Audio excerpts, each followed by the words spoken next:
بسم اللہ الرحمن الرحیم۔ ایک شخص نے جانور خریدا، لیکن جانور اب ایسا ہے قربانی کی نیت سے خریدا، لیکن اب وہ تنگ کر رہا ہے، خطرہ ہے کہ لوگوں کو یا بچوں کو نقصان نہ پہنچائے۔ تو کیا اس جانور کو جو خریدا ہوا ہے قربانی کی نیت سے اس کو آگے بیچ سکتے ہیں دوبارہ یا نہیں؟ تو اس کے بارے میں کچھ تفصیل ہے، اس کو سمجھیے ذرا۔ مثلا ایک غریب شخص ہے جس پر قربانی فرض نہیں ہے، وہ صاحب نصاب نہیں ہے۔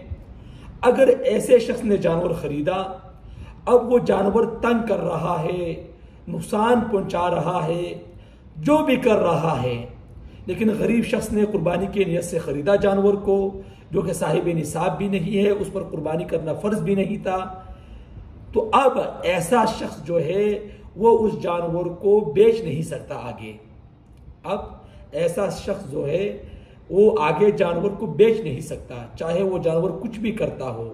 آپ کو چاہیے آپ احتیاط کریں، بچوں کو اس سے دور کریں، پابندیاں لگائیں، لیکن اب اس جانور کو غریب شخص جو ہے وہ آگے بیچ نہیں سکتا۔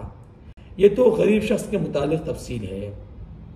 لیکن اب ایک شخص مالدار ہے، صاحب نصاب ہے، اس نے جانور کو قربانی کی نیت سے خریدا، اب وہ تنگ کر رہا ہے، نقصان پہنچانے کا اندیشہ بھی ہو رہا ہے، تو اب ایسا شخص اگر چاہے تو قربانی کا جو جانور خریدا ہوا ہے وہ اس کو بیچ بھی سکتا ہے اور نہیں بھی بیچ سکتا، یہ اس کی مرضی ہے۔ کیوں؟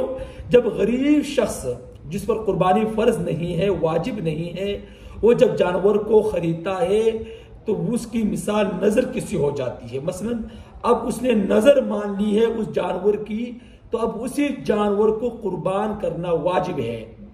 لیکن مالدار شخص جب قربانی کے لیے جانور کو خریدتا ہے تو اس پر وہ قربانی فرض ہو چکی ہوتی ہے۔ اب اگر غریب شخص نے جانور خریدا ہے، تنگ کر رہا ہے، نقصان ہونے کا اندیشہ ہے، تو احتیاط کرے، پابندیاں لگائے، جانور سے دور رہے۔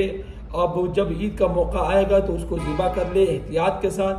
لیکن اگر مالدار شخص نے جانور خریدا ہوا ہے، تنگ کر رہا ہے اور نقصان کا اندیشہ بھی ہے، تو اب اس کی مرضی ہے، چاہے وہ جانور کو بیچ دے، چاہے اس کو اپنے پاس رکھ دے، یہ مالدار شخص کے مطابق ہے، تو اس کی مرضی ہے۔ تو لہٰذا اس میں تفصیل ہے، غریب شخص نہیں بیچ سکتا اور مالدار شخص کو اختیار ہے، چاہے بیچ دے چاہے نہ بیچے۔